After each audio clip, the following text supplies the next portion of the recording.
All right, we are here with Veerender, who is going to tell us a little bit about Monster Hunter Wilds. You've had a chance to play and review the game. Tell us about it. So I've been playing. I'm like 40, 50. I say 40, 50 hours. Uh, with the main game. I played a bit of not a bit. Maybe I played maybe 2 or 3 hours of the first open beta they had in December, Mm-hmm. and then I didn't really check this beta out. The most recent one. It was the same one. So Oh, okay. well, it was the same one with one extra monster. Ooh, okay. Well, I'm because not I had the I had the full game, so it's like you probably saw the same monster. yeah. So for background on Monster Hunter for me, Rise was my first proper first-hand introduction. I was a bit skeptic in the open beta because I'm like, I love wire bugs. I can't see a monster. I can't go back to wire bugs are like really good. I'm like people talk about how great Worlds is. A Worlds is better than Rise, and I'm like, I don't think I can go to a Monster Hunter game before Rise because they don't have wire bugs. I have not put as many hours into any Monster Hunter game as much as Rise, personally as well.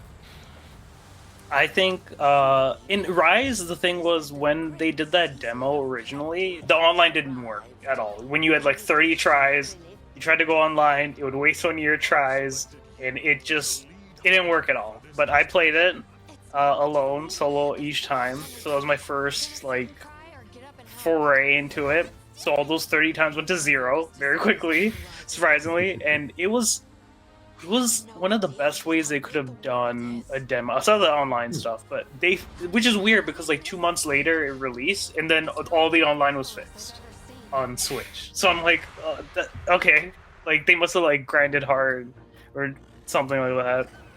But it was my first foray, and then I put in 300 hours in Rise without Sunbreak. I haven't even played Sunbreak yet. And then you didn't go to Sunbreak? It was really good. I'm still playing. Yeah. I mean, I know you got another Monster Hunter game to play. I get it. And then at SGF, I got to sit. So I have a funny story about Wilds, as well. So at SGF, I got to go like behind the scenes and watch. There was like maybe 10, 20 people watching, and they went to organically fight a monster.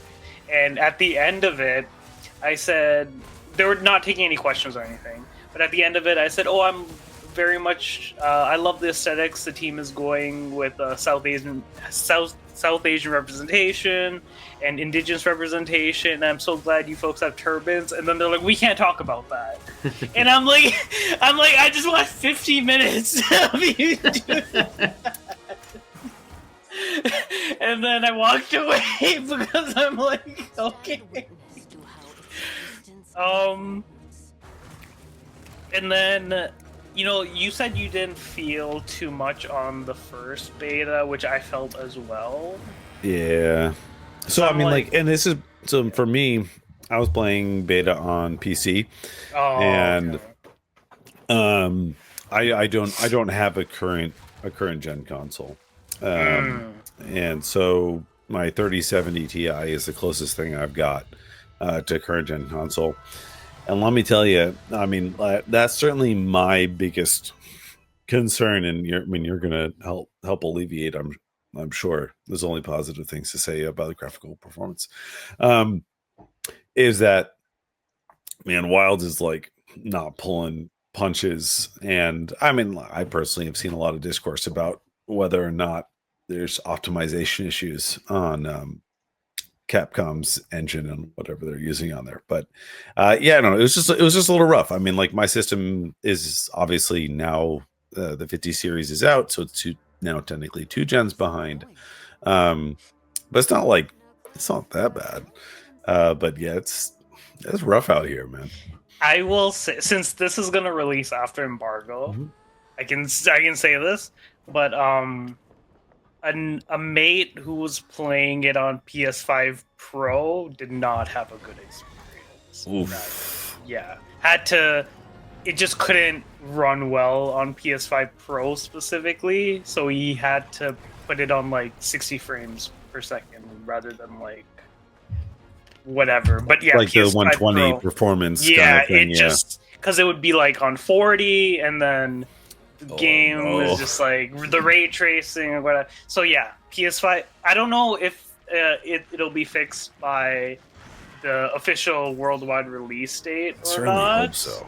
Or in the first week or first month, because I know Capcom does a lot of like first month sort, so like March, I would assume, like a big update just to fix things on PS5 Pro. But there have been enough issues with that. But I'm playing on just the original PS5, and I've had no issues whatsoever. But Really? yeah, Interesting. which So I wonder if Capcom didn't have access to some of the PS5 Pro hardware. that's what I think, because optimally this one is for PS5, PC, and the Xbox Series, and like the PS5 Pro just came out of nowhere, kind of use wise and just release wise. Well, and you just think logically, because Microsoft has the rule where anything that releases on Series X has to release on Series S. Yeah. You're like, if they made this thing work on Series S, PS5 Pro has to be able to be like powerhousing through it. Yeah. So yeah, that's just got to be an optimization thing that's going to come out with updates. But anyway, that's not their fault. That's just like, let's release a Pro console that runs one Final Fantasy game amazingly well, and that's it. Anyway, Monster Hunter. Talk to me. Like, what's the deal? Okay, so there's no wire bugs, of course. Okay, because that's I know. Still, that's what I need. I need you to positive sell me. Okay. On Monster Hunter, because we're wire bugless. It is. I feel like originally on what Capcom's vision was in like 2004. 2005 when they were this is the like Monster Hunter culmination. Monster Hunter Try timeline. Yeah, this is like the culmination of that vision of an open world, organic Monster Hunter game where weather changes. There's very minimal load screens, and when they are, it's just like very quick. And the story is incredibly compelling. It makes you care about this cast.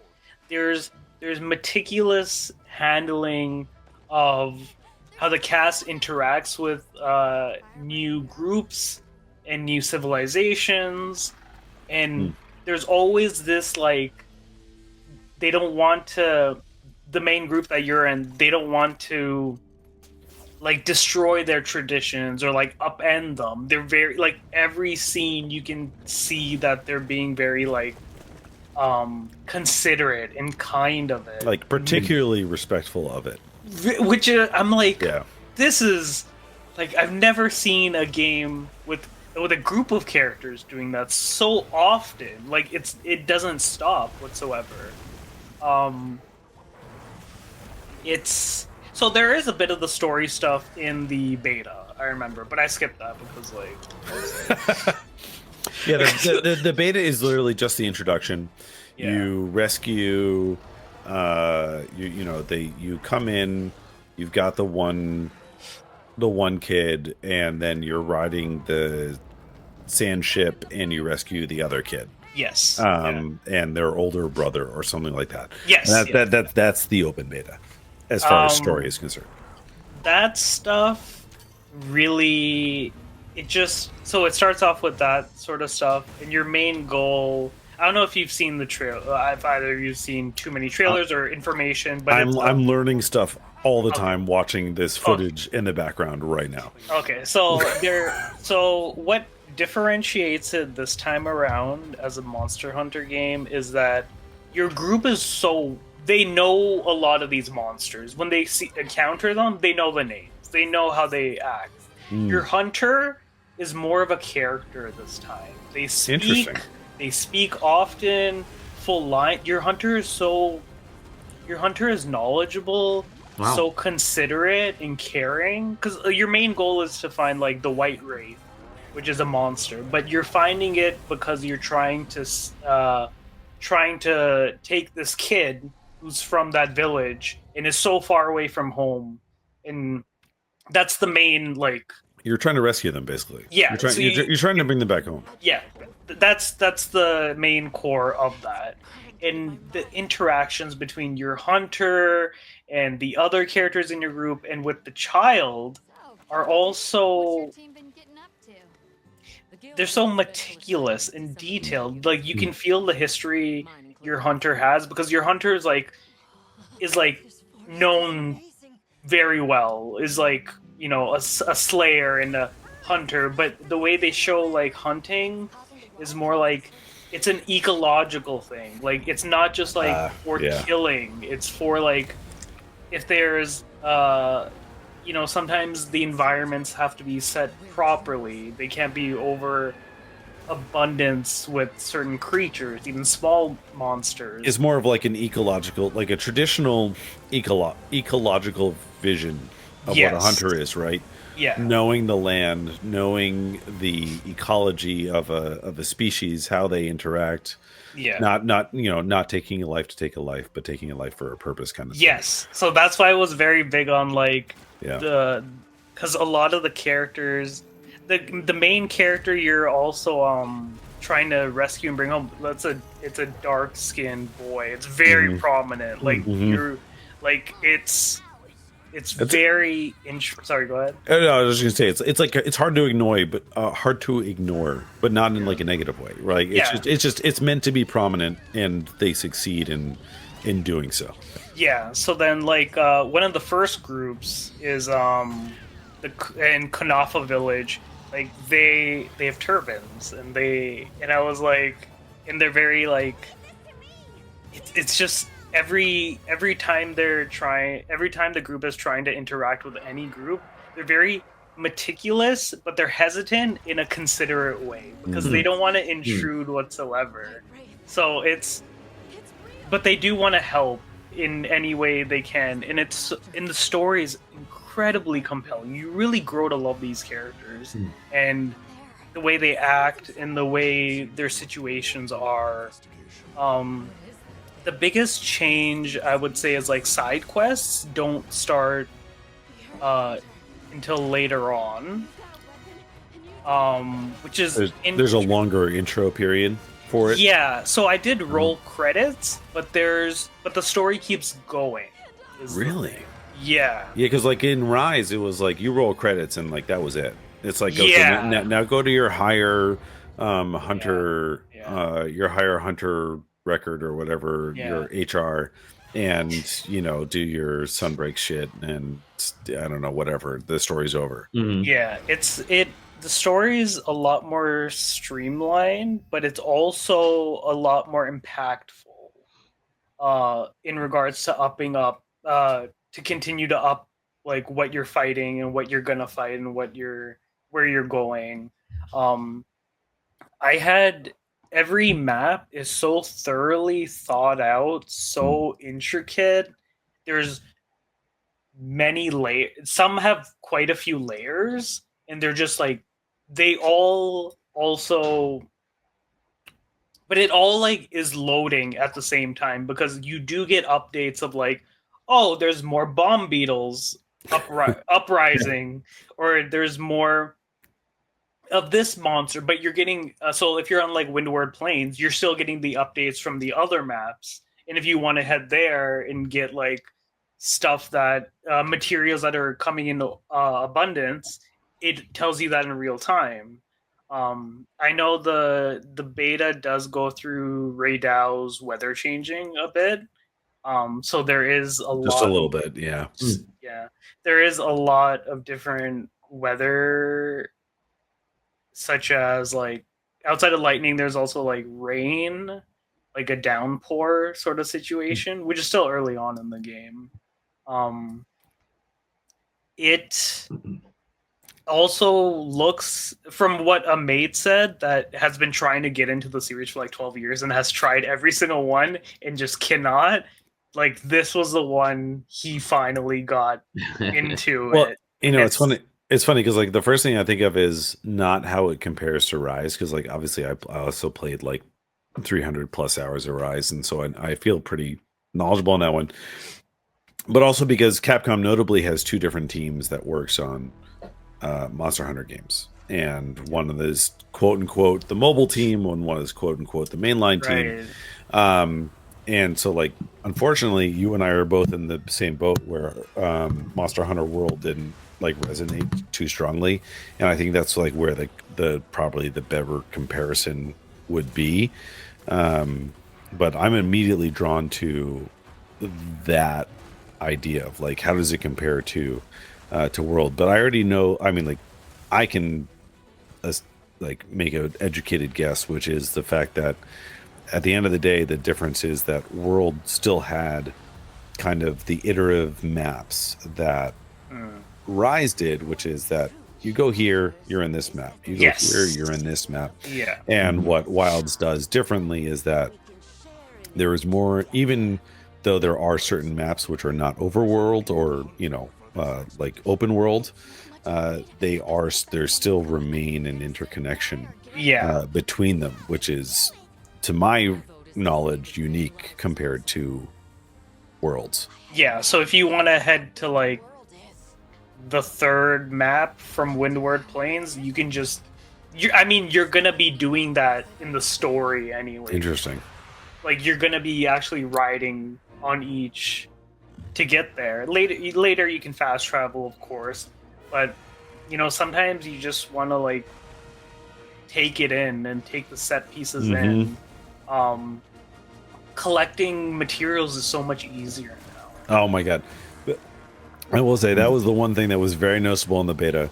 You're riding on I've already forget what the new Sekiret. The new mounts are called, and you basically hold trigger, I think, and then you just press A, and it's just like, yep, grab that. I'm like, this is all right.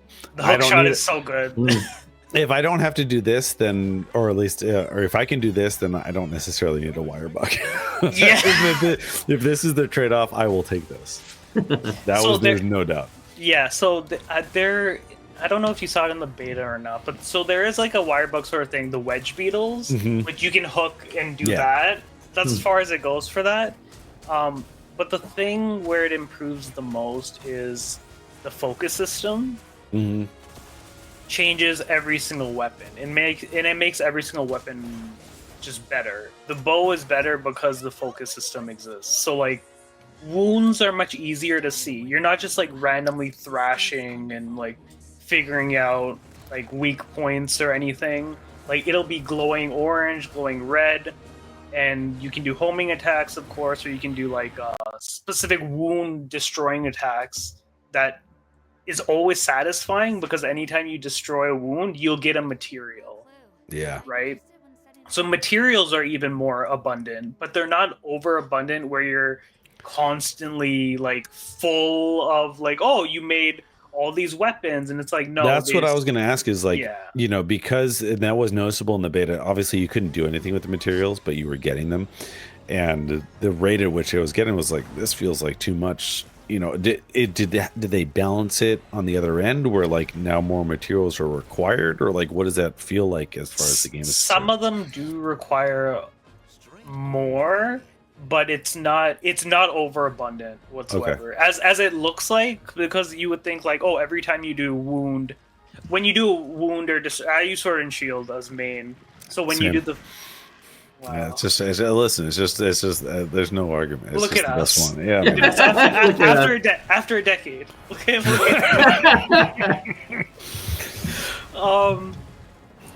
I think also being able to have two weapons, oh my god, it was so nice. It was really nice. It's using it a lot more is dependent on what you're fighting is where it goes.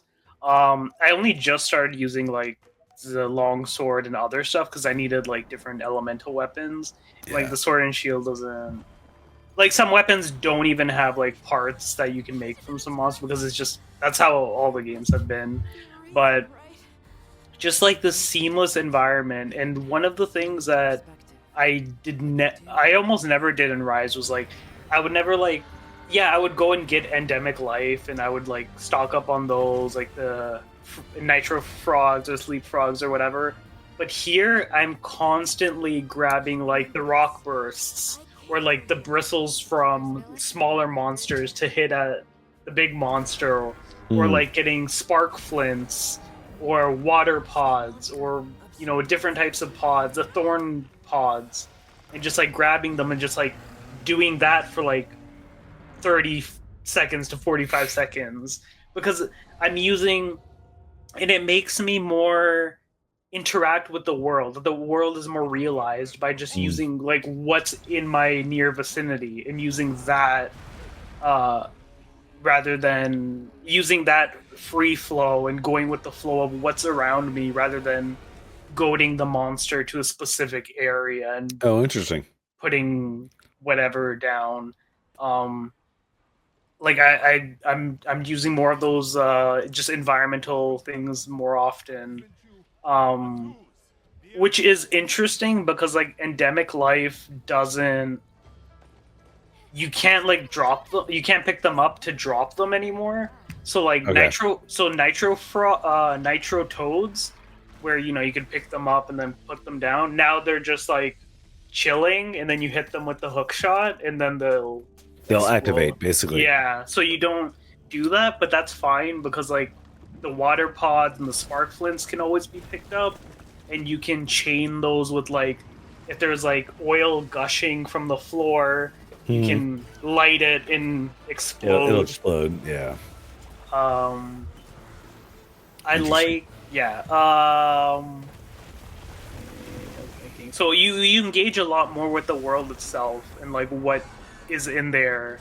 The wound system just improves everything, because like even though it looks overabundant when you're destroying wounds, it's not material wise. You're still building up that. And I don't know if the other games, I know Rise didn't have this, but like each armor set has two different one aesthetically.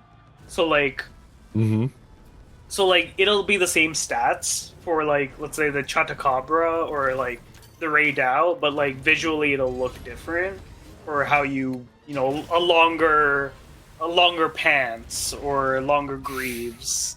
So it's like very aesthetic on that sense. And I don't know, is there anything specific you want me to touch upon, or should I just keep rambling? I guess like,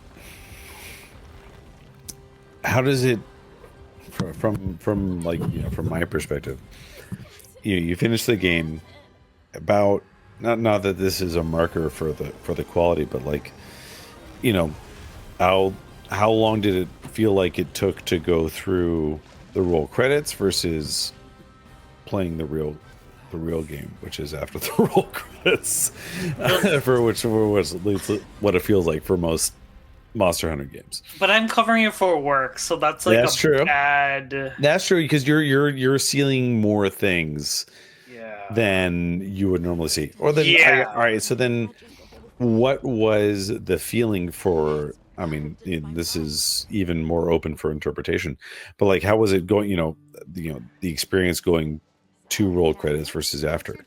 Like, I don't know, did it like coherent wise versus flow wise? Like how was the feel of the flow?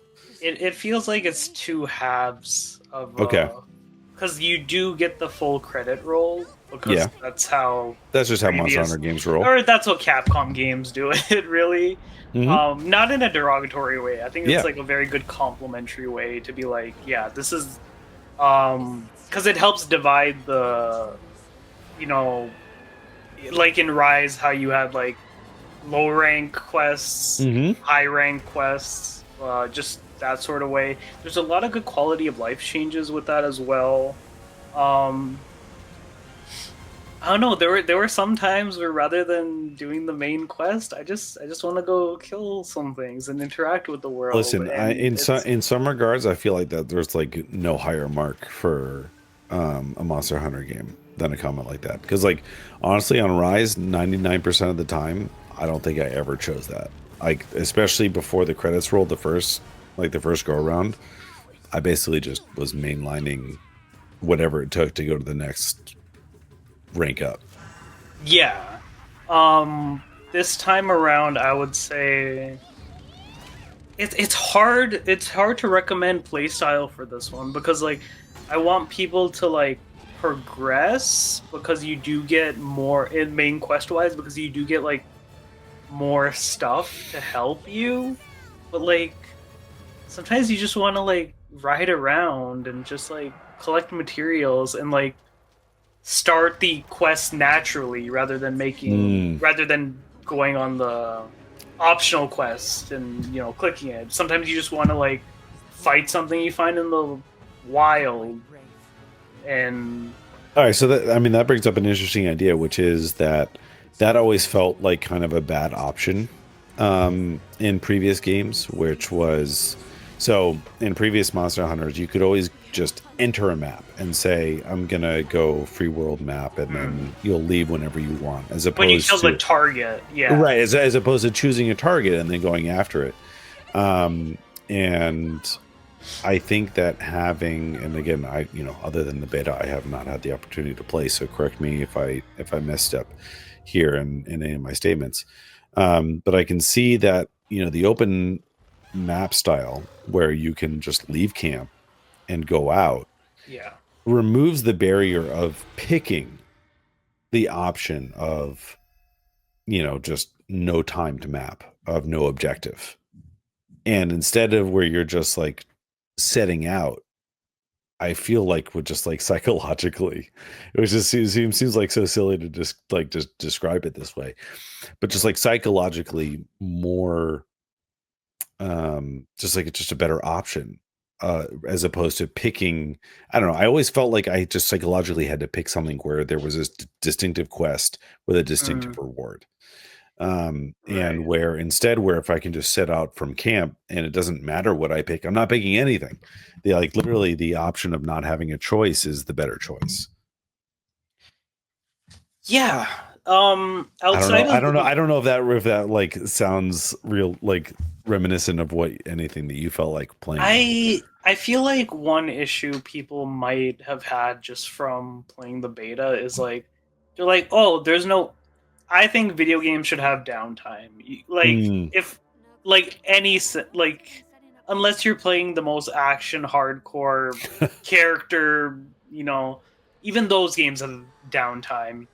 And this one, when you finish a monster and you kill it, then you can, carve, get the materials, and then you can just like quickly end the quest. Yeah. But if it's just a natural quest you yourself decided and did, then you're just back in the world and you can organically just go at your own pace.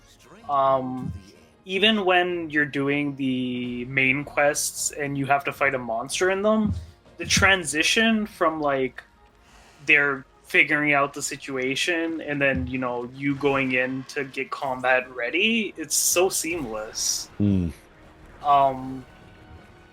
I think being able to, there's no barrier of, so the only time there's really loading screen stuff is cutscenes here and there, and like when you're going from one environment zone to the next. I call it a zone, but environment. The zone works. That works better actually. With the zone or the environment, it's still all working and it's all still growing and it's still all progressing because monsters will leave. Like they'll in the Scarlet Forest, they'll leave if they want. You'll keep getting updates and messages like, oh, this is about to leave soon, or this is, this has come, or the environment is shifting and changing, and oh, the Ray Dow's here. It was like it constantly keeps you updated, so you yourself can choose what you want to do, and it also tells you when you're just naturally doing. So one big difference is like when you're naturally just like doing quests, or you just like naturally fight a monster. Some monsters, it'll say like, oh, here's the Chatakabara, and it has more rewards than normal. Should you, and like maybe there'll be 2 on the map, and then one of them will have more rewards. It'll show, and then you want to go get that rather than assigning to a specific quest. You just go and find that specific one. I don't know. Dolly, what about you on Monster Hunter? Dolly, you're still muted, by the way. You're muted. You got to unmute myself. As usual. Very, very casual Monster Hunter player. And I didn't really learn how to play Mon-Hun until very late. And what I mean by that is I was always playing as like a hack and slash monster, just beat him up. And that's I think this one would be for you. So when I saw this, I sat in on that SGF, that dark room. Half the people were falling asleep because it was so dark and it was hot outside. But I enjoyed in the preview that I saw, just when I was watching them do the live play, I loved it because it felt very non-traditional Monster Hunter. And that is because of the story elements and just the way you approach the situations and environmental stuff. So hearing you talk about that and how that has carried over into the full game, especially from like the narrative aspect, because this has a full-blown story as opposed to previous Monster Hunter games, which, for me were just you got to rise up the ranks, and that was basically it, right? Yeah, so yeah. That is huge for me. The other aspect that I really appreciate with Monster Hunter is the actual monster design, enemy design, and everything I've seen just from these trailers, from the beta, from the the behind closed door stuff. It's astounding at what the design team looks like they've accomplished, and I'm curious just to get your thoughts because, and Taylor as well, because you guys have put this into action, and you've seen how your weapons react and how the monsters, the enemies react to your weapons, and you mentioned like the wounds, like just the wound aspect, the stuff staying on there, and how you can start to see, and figure out your strategies from that standpoint. I just love. I mean, I would love to hear more about that, but okay, yeah. So it's a lot. It's visually a lot better. Okay. They have quite a few. I don't know if Rise ever had them, but the accessibility options are pretty deep in the settings as well. The wound system is very new with the way they're doing it, but it's just visually just so much easier for people who just have never played or have tried to play the games, and like you'll still see scars on some parts, but the wounds help you figure out like, oh, now I can do a wound attack that looks cool and is satisfying. Yeah, so there's 2 levels to it, and it's because the wound system was in the beta. One is the fact that there's a visual representation. The other fact is that there's actually gameplay implementation to it, right? That's what I want to hear. Yeah. Yeah, and so like you press, I think it was left bumper on controller, and you kind of get this semi-targeted interface, and it also alters the wounds that are present on the monsters. You can see them without pressing that button. They're a little bit dim, but when you press that button, boom, highlighted bright orange. And so you have to press the attack button once you're holding left bumper, but then you kind of enter this. I would put it kind of akin to the mounting system from like what Rise was. Now Wilds might also have a mounting system, which I'm not privy to, but it felt very similar to that, where you would press that button, you would then get into pseudo quick time, not quick time because you don't have to press like buttons. But anyway, you're in an altered fighting stance where you can either use your heavy or your light attack and do specific damage, targeted damage to on their back, right? Well, so I mean, the wounds can be anywhere, right? I mean, like. No, I mean like the mount. Well, the mounting was only on their back for a Rise. Is what I'm thinking of. Yeah, so this has it as well. Oh, does it also has the mounting effect? I did not manage to do it. beta doesn't really get you monsters that like are good for it. That are able to, yeah. Oh, okay. Because there's one skill.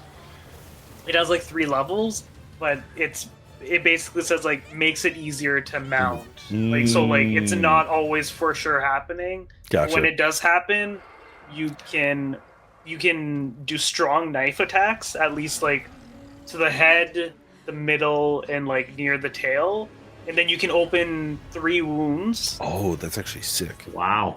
So you keep stabbing on the back, and then you work your way up to the middle, and then the head. You know, if it's that type of monster, is that type of big? Yeah. Like the spider only has 2 because it's a spider. And then you can do a finisher attack where your character just starts like slashing the wound, and then does like a strong thing as well. So you can get wounds from the back by mounting them and stabbing them like that. It's all so satisfying. Yeah. And it knocks down the monster often. So when even when you do, so another example, I don't know if you use the bow or not. I actually personally never have. Okay, so with the bow this time, they improved it significantly. So now you hold a button and it'll home all the wounds so then when you shoot, it'll like go specifically on the wound, and then it'll make you invulnerable where you spin back. You automatically do this, you spin back, and then you shoot again, and then the monster is downed and destroyed from the wound, which like that's an automatic thing that always happens. That's interesting. Cool so then actually making them more valuable from a multiplayer aspect as well. Yeah, because you basically get a guaranteed down from on the monster. Yeah. I can see it actually. Like the biggest thing for me, I played almost all of Rise solo. I did too. Yeah, same, and including Sunbreak, which actually makes me feel like an insane person. But like for this, I'd like run like sword and shield, or even any other melee weapon, and then having a longbow or a great bow in like my second weapon, which actually sounds kind of sick. Yeah, sweet. It's so I didn't get a chance to play online because they did have to. So I needed to be on an earlier list and like. An even earlier list? Which is okay. There's no issue there whatsoever. That was just like a me specific thing. But I had no I was like, okay, I put like 200 hours of Rise alone. Who fucking cares, right? Like I can do it alone. One thing I would say is a lot of the main quests are.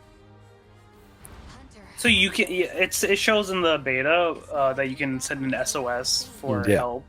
But the main quests they're difficult enough to keep you that these are very fearsome fights, but they're very still doable alone. They do ramp up later on, but you can go through the whole thing alone. And I assume like Rise, they're gonna add more events because like they've announced a few events that are gonna be free. They always do, and those are gonna be much harder. That you're gonna have to for sure need people, but and I mean, just like all the others, it's a matter of gearing up. Yeah, steady progression on creating a build and the synergies of the gear and the usual suspects, so to speak. Yeah, I wouldn't even say like it's not. Other people like to use the term like drip feeding, but I don't feel it in this sense because you are getting every time you exploit and destroy any wound on a monster, you get a material. So you're still able to craft a few things.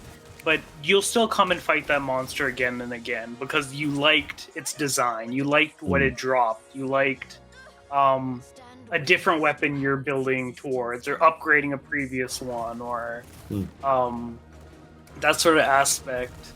It feels like so much meticulous design work went into this and with the story as well. The story is I'm blown away by how good the story is. I mean, like you're harping on it on all the right ways. I mean, I don't want to or at least spoil in all this the fucking positive story, ways. and it's like, yeah, it's that's what's going to drive me to it for sure. I mean, like Taylor, like both of us, all three of us are saying we hammered through Rise kind of on our own, and so this is going to keep me hooked.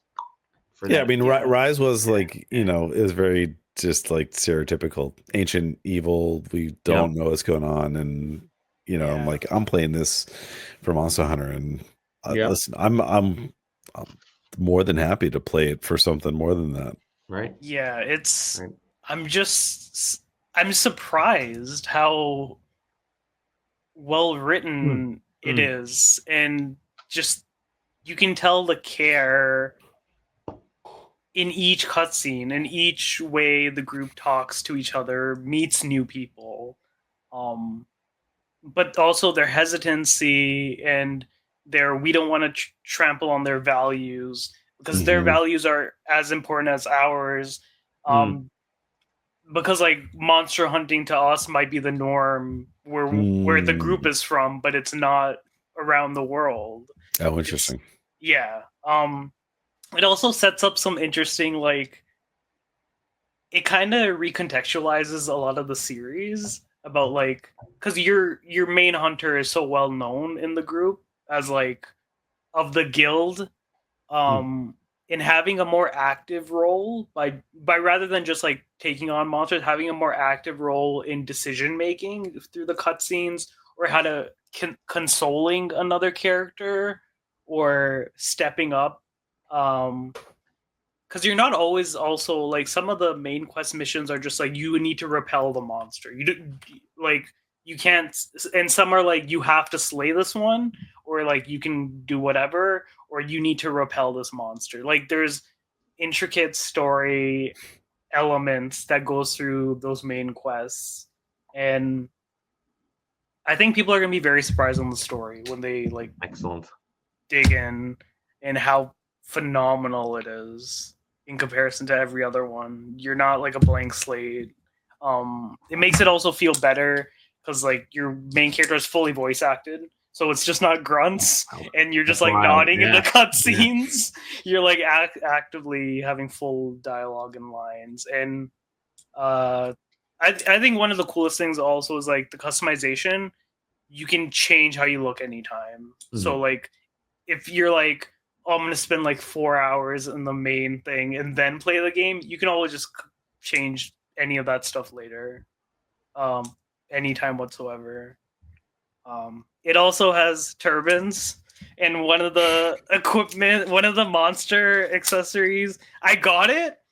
I'm about to cry like thinking about it, but I need to get the high rank version because I'm layered armor or whatever. But like, oh yeah, I've only just, I feel like there's just so much left, and even though I'm playing it for work in that sense, like sometimes I just like deviate and like go fight something because I want to. That's awesome, and that's the joy of it. I mean, that's the purpose. Yeah. You can also rewatch the cutscenes. I don't know if that was a thing before, but like every time after you watch a cutscene, it's like you can rewatch this cutscene. And I'm like, I'm probably going to because these are just, it's just like little things in that world that makes it so realized and constantly interacting with the environment. Because like it makes like one of the things in Rise is like you pick up the frog, or pick up the toads or whatever. But I'm like, that's not like narrative wise that makes sense, but like this time no, like leave the toad alone. You can hit it and it explodes because like it loves doing that. But like you can capture some monsters, but you don't capture them to kind of keep them. You send them for like guild points and stuff, but it just feels like this is more realized, real living world that you can explore. I think like it's also very cinematic. It shows in the beta. In the beta, one of the when you're like chasing the kid on the Balaharas or in the desert and that sort of thing. Some of the scenes, the way they play out is just like you just walking with your group and you at the same time as a player are just like grabbing like items while the dialogue is happening, and it's like it just feels so realized. It feels so. These slow moments are really interpersonal, but you're also collecting ingredients and stuff at the same time. It's I know you're hesitant on it, and I was as well with the first beta, but no, I absolutely fucking love it. Sweet. Yeah. Monhan Wilds, baby. Yeah. Are there any specific questions? I can't talk about like past chapter 2, but is there gameplay stuff or I don't know. I mean, like I feel like we touched on most of the new stuff because like the rest of it is just like, I mean, it's the same weapons as always, baby. It's the same weapons, but they're all better now. Sword and shield. Okay, so I love sword and shield in the Rise because you could do Metsu Shorigeki, and I want to do the uppercut, right? But the uppercut's not here, which, you know, if there's no wire bugs, there's no Metsu Shorigeki to do Shoryuken pretty much. But then they did add, like, I don't know if you got a chance to do it in the beta or not, but you can do a thing with like some monsters where they just keep ramming into your shield, and then you keep slicing. It's a cinematic thing. Oh, no. You have to like time it exactly, and then you kind of like make a war cry and you just start like slashing them, and then you like it's I love it. It's great. I can't, and it's turbines, so I'm like, this is you gotta email the PR person and be like, you guys should I'm gonna email all of them. Yeah. Oh, it's I think it's a very strong contender to be a lot of people's games of the year, but also be a lot of people game of the year for their first Monster Hunter. Okay. As well. I mean, that's the makings of a good game right there. Yeah. If that's the case. Yeah, I think doing the beta like that, doing 2 betas, and that anybody could like get in and play with friends, they really were like, we want to hit as many people as we can because we're not on PS4, we're not on any last generation consoles, just new gen. Yeah, but I think even if you're not a fan of like Monster Hunter, the story is more than compelling enough for you to keep going. Little interactions, quality of life changes are just amazing throughout. Collecting materials is not cumbersome or difficult anymore. You can pretty much just stay on your mount the whole time to do that. Your Palico is more involved. Because that is like your fighter basically, so like you don't have 2 supports like in Rise because you don't have the Palamute, but it also is able to like do a little funny things here and there in the narrative to keep it lighthearted, but it's the story that's very strong, and it's visually gorgeous and visually wonderful, and the way it can change from a cinematic to you fighting the monster, it just feels so organic on some of them. I digress. Awesome. Got me. Hooking me. Well, let's wrap this up. Thank you, Veerender, again for sharing. I'm going to put your social right down there. This has been an awesome conversation because, like, you know, we all come at it from different standpoints. So you're the first to really dive into this new one, and I'm slowly eking my way in, and Taylor's the one that's feeding me a little bit. What weapon do you use yourself? Me? Insect glaive, or was it? No, I use the insect glaive a little bit, but it was a great sword for a while because people kind of start with that. But then you're gonna love the great sword. Okay, cool. You can do so with like greatsword and longsword. You can do like if there's like 4 wounds, you can just slash and do the whole one. Man, sweet. Where else can we find you? You can find me. I mean, I was on Rolling Stone. IGN work maybe later this year. GameSpot, hopefully. I'll be at I'll be at PAX East and West this year. Mm-hmm. Hopefully the panel gets approved. Hopefully, yeah. Yeah. Fingers crossed. Nice. Yeah. Yeah. So those will be my For big sure. events. So Boston and Seattle to meet Excellent. folks. Excellent. Well, awesome. Thank you again. Thank you everybody for watching, and keep on rocking. We'll see you on the next special, the next side quest. Take care, everybody.